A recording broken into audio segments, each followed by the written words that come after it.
Have you ever wondered what inspires someone to become a midwife and what it really takes to grow, upgrade, and even relocate as a midwife, especially now that it's becoming difficult for midwives to migrate? In today's video, I'm going to speak with a Ghanaian UK-based midwife who shares her personal journey into midwifery. She is also a registered nurse in the USA. She's going to tell us why she chose this path and the powerful lessons she learned along the way. She's also going to give us practical advice, real tips, and honest encouragement for midwives who want to upgrade their skills, explore new opportunities, and relocate abroad. And guess what? I know that a lot of midwives are finding difficult relocating, so we'll be doing this more often. We'll be bringing midwives who have been able to climb up the ladder to register in countries like the US, Saudi, Germany, all over the world. You'll be talking to all of these midwives so that you have a fair idea of how to practice in different countries as midwives. But before we dive in, our YouTube analytics says that about 86% of us watch the video and forget to subscribe. So please take a moment and hit on that subscribe button so that you don't miss future episodes and we can keep empowering midwives globally. Let's get into the video. Can you briefly introduce yourself to me? Okay, my name is Abigail 100% Ghanaian, let me put it that way. And I did all my schooling back in Ghana, but I'm currently practicing here in the UK as a midwife. All right, let me ask you this. What motivated you to relocate to the UK to practice your midwifery? The first thing is money. It's very important. Yes, but apart from that, I think I'm just a curious person naturally, and I think I did a few research and I realized that practicing in midwifery here in the UK kind of come with a lot of experiences, and I was really open to learn more, to gain more experience in my field of practice. Especially as midwifery being evidence-based something, I felt like I needed to do something more, move out and experience how it feels like to practice midwifery somewhere else. All right. Anytime I come across any midwife or I'm talking to a midwife, there is one question that I ask them. What motivated them to go into midwifery? I asked a couple of midwives on TikTok some days ago, and I was shocked to hear that some of them wanted to actually start a maternity home at the later part of their life. So I want to know, what motivated you to go into midwifery? No motivation. Well, truthfully speaking, I never for once imagined myself being a midwife. Yeah. Growing up, I had always wanted to be a journalist. And I see. Yes, it's so funny. But I think one day I woke up and my father just said to me, "You are not going to do anything journalism. I don't want to see you in that space." Not because it's bad, but he had his own reasons, which today I think I'm much, much more grateful for taking this pathway. So he even said that he wanted me to be a nurse. And I said, "No way, I don't have anything to do with nursing." But unfortunately, the whole house supported him and I was left standing alone. I didn't have any. My cousin by then was already in the midwifery school, that's Kolebu to be precise. Yeah. So they reached out to her and then she managed to kind of convince me a little. Yeah. So I actually went in knowing nothing. I didn't even know why I was there at the first place. All I knew was I was asked to come and I went. But at this point, I do not regret it. Where that regret is going. Oh, see you. All right. So today's discussion is going to focus on midwives who want to relocate. Not all of us want to stay at one country to practice. Some of us want to move to different countries. And now it's difficult, especially for midwives. Even for the nurses, it's kind of difficult when you want to come to the UK. What advice do you have for your younger siblings or senior colleagues who are willing to relocate to a different country, just to be general? Well, I would just say that they shouldn't give up. Their dream is still valid. But then again, they should bear in mind that United Kingdom, UK is not the only place that you could practice midwifery. There are so many countries like Saudi Arabia, Dubai, even Germany. I know a couple of people that have migrated from Ghana and they are now practicing fully. But I always say there is no shortcut. If you really mean to do this, you need to use the right way so you don't find yourself wanting. Reach out to people that you know are already practicing there. Do your own research, know what is being required of you. If you have to sit for an examination, prepare adequately and do just that, just to get the license or the certification to practice. I know Australia is there, I know New Zealand is there, and I know people should know that you are into all this. And then, I mean, we've got Aaron Sadia also there. There are a lot of people all over this social media space talking about how to migrate to these countries. So I would just tell my younger people, my fellow colleagues and friends back home, that UK is not the end of the world. It's difficult now, but other countries are happy to have you. Do your own research and just start from somewhere. All right. So let me ask you, how was your transition from midwifery in Ghana to the UK like? I would say I had a very smooth transition. Reason being that the trust that I worked in, we had a preceptorship program.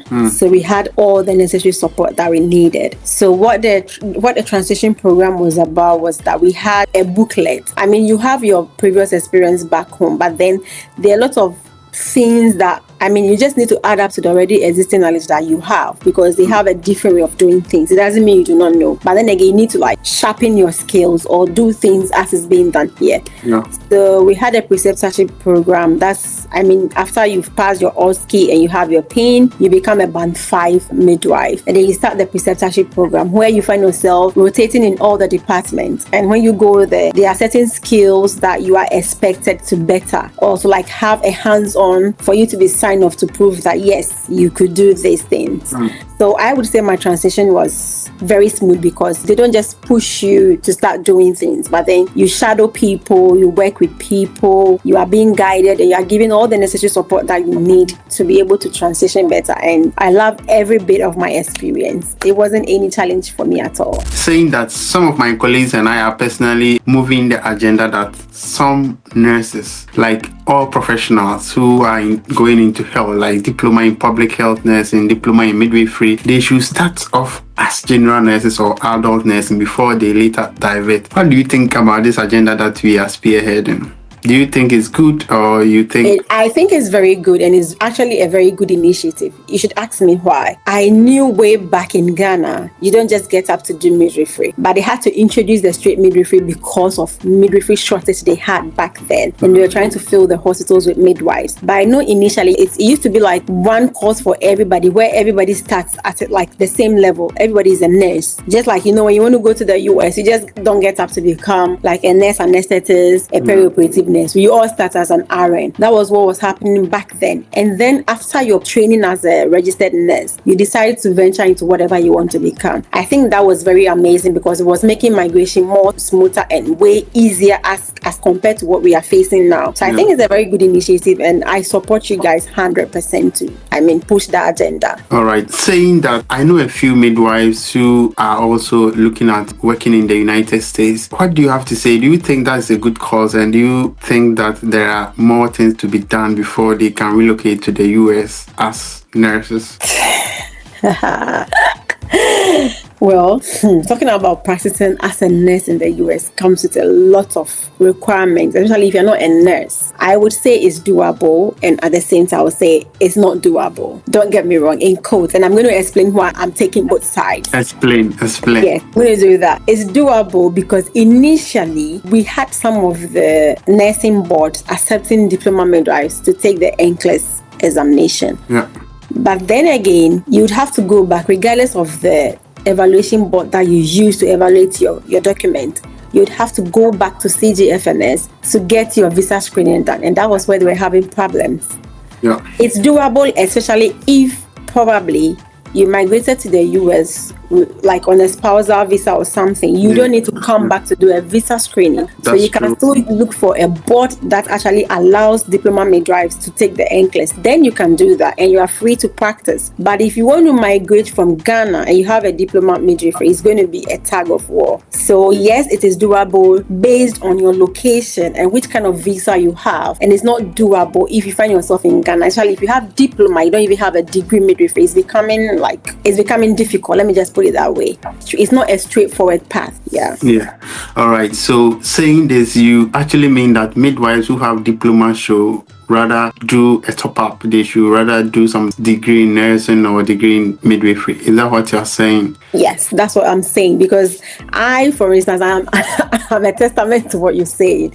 I used to just have a diploma midwifery education. So when I decided to pursue nursing, I mean, I had always wanted to practice nursing in the US. Yeah. I had to do my own research, and then I had the help of my sister's husband, who used to travel in and out of the US. I mean, he knew people that were practicing, so he went on to ask questions concerning how I could become a US RN. And it looked like, look, you have a diploma midwifery certificate, it's not going to be possible, because during evaluation there are certain courses or programs that we expect to see on your transcript. Yeah. If you don't have that, it doesn't qualify you to be able to write the NCLEX exams. So I went back and I did what we call the skirt and top kind of course. I had to go back to do nursing. I remember when I went back to do nursing, people really didn't understand why a midwife was just diverting to do nursing. They felt like I didn't know what I was doing, but I really knew what I was doing. Yeah. So in fact, it took me a long while. I had to go to school, finish, get my transcripts. I mean, put that aside, do other stuff, migrate to the UK, and then I went back to that dream. And that was how I was able to write NCLEX. So,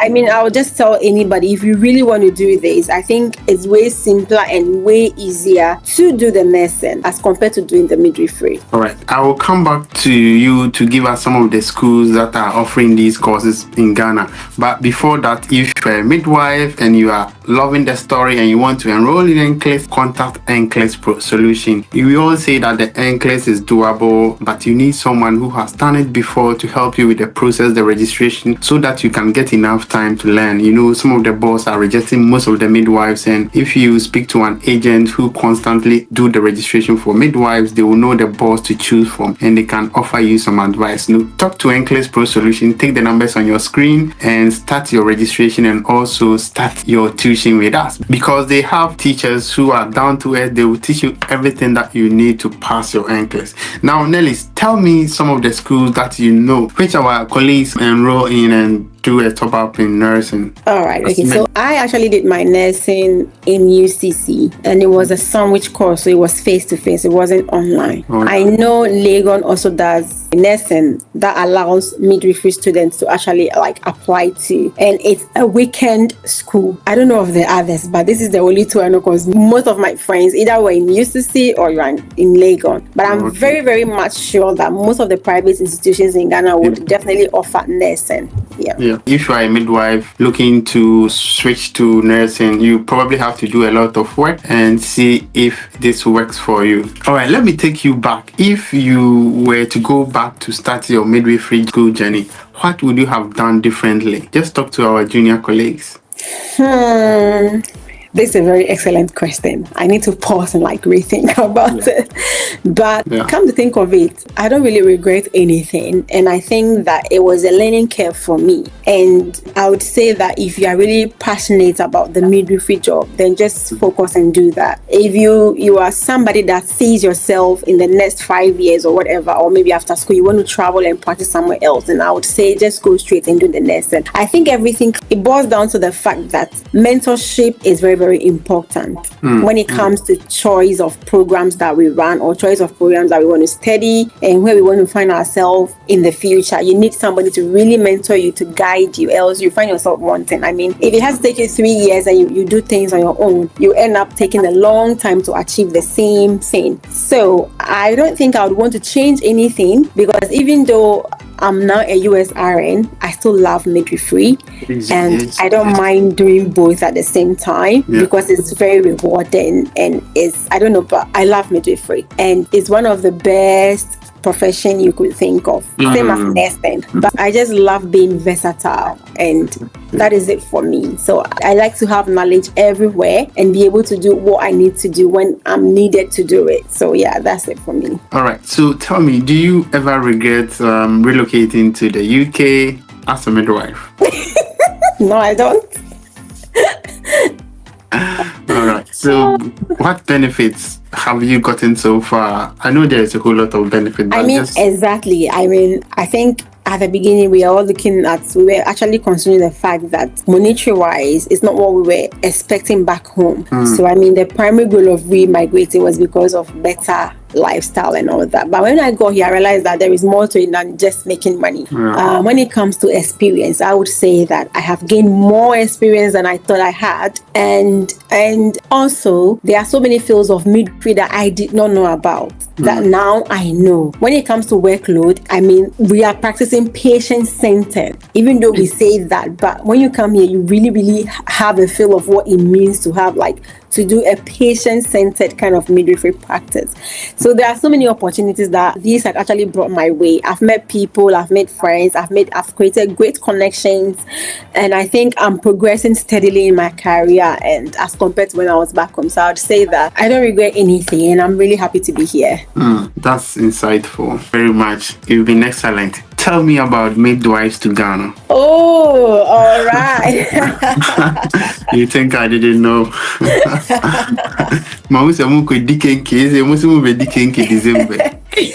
All right, thank you so much. Thank you. All right, so Midwives to Ghana initially was just a group of midwives that had come together, and we have a founder who is Hayley Sapon. She is a Ghanaian-born British here in the UK who hasn't visited Ghana for a very long time. Went back for a visit and then decided to see how the health system works, compared it to the practice here, and realized that there are lots of loopholes, and she felt we could do something to help. So what Midwives for Ghana is actually going into is just to bridge that gap between the practice here in the UK and that of what we have in Ghana. Not to debunk our practice, but then to learn from the natives and also to share ideas and share knowledge and then to improve upon what we are doing. At the same time, we also look at hospitals that lack equipment, basic equipment, and then we donate to such hospitals. So what we've done so far is that we've run a lot of events just to raise funds. We did karaoke nights, we did a gym session where we had people coming in. I mean, in the course of paying is a means of raising funds for the program. We did a lot of bake sales, and I mean, we did a couple of things. Yeah, I saw you do some coffee stuff. Exactly. So all these things we're doing the whole idea was just to raise funds to help us to be able to do what we want to do. So the target was £5,000, and so far we've been able to raise 4,600. All our events have been successful, and I mean the support has been massive. It's been mind blowing, and we are so much grateful. But we had some quite number of complaints from our Ghanaian communities, and even though they really love the events, they felt like we haven't done anything that really looks like, involving the Ghanaian community. So we sat back and we thought, okay, what could we do to involve the community, because the whole thing is about Ghana. We can't do without them. So we decided to organize the Kinke party. It's open to everybody. Now MW2GH is not just a group for only midwives. We even have a nurse on board as we speak now. Nurses, not just one. We have nurses on board, and you don't necessarily have to be in my trust to be a member. One of the nurses is all the way in Birmingham, some of them all the way in Southampton and all that. You don't need, location doesn't matter. It's not a barrier. You just need the commitment and the passion and the zeal to help support a good cause. So yes, this Kinke party is open for everybody, especially our Ghanaian nurses and midwives in the diaspora. You are invited to just come help support this work. That's all. All right. I think that's a good cause that you ladies are doing, just giving back to Mother Ghana, and it's a good cause actually. So you have all my blessings. Anytime you need an ad, just come to KLV Media and we are going to support you. Okay. Thank you. Now that is the end of the interview. I want you to give your last word of advice to everyone watching this video, especially your midwives. All right, to the midwifery fraternity, what I'd like to tell you is that if you really want to migrate, first thing you should know is that it's your fundamental human right. Nobody should ban you from doing that, and nobody should prevent you from achieving whatever you want to achieve in this life. Just know that you need to learn. You need to sit down, learn, seek the necessary support that you need. If you want somebody to mentor you, there are a lot of people on the social media space. Manuel is there, Iris Adia is there, I am even there. Just reach out to us to monitor you in any way possible. And do your research. Ask questions. Do not be afraid to ask questions. That's Ask true. questions. Even if it sounds silly to you, please just ask. It's better to know than not know. So, go all out and make sure you do everything possible within your means to make that dream come true. Thank you. All right. Thank you, RN Nellies. And what again? Are you going to the Midwifery conference in Portugal next year? Of course. I'm going to be there because I think I've known of ICM for a very long time. And that was way back when I was in Ghana. And I know they had a lot of conferences. They even had one in Canada, and that's at that time not Minisk. I didn't have the means to attend, but then again I follow them online. I've seen a lot of things that they are doing. Like we said, that is very educative, and apart from learning new things, you are going to make friends. Beautiful connections, because midwifery is broad. You don't know where you're going to find yourself, and I think it's actually good for people that really want to go into research. I think it's something that you need to consider. You need to be there, understand how things are being done. Listen to people present their papers, and then learn from people. Find mentors when you get there. So definitely I'm going to be there, because why not? I'm going to be there. I'm happy to have you here, and thanks for your time, and I'll see you some other time. Thank you. Thank you for having me. Okay, bye. Bye.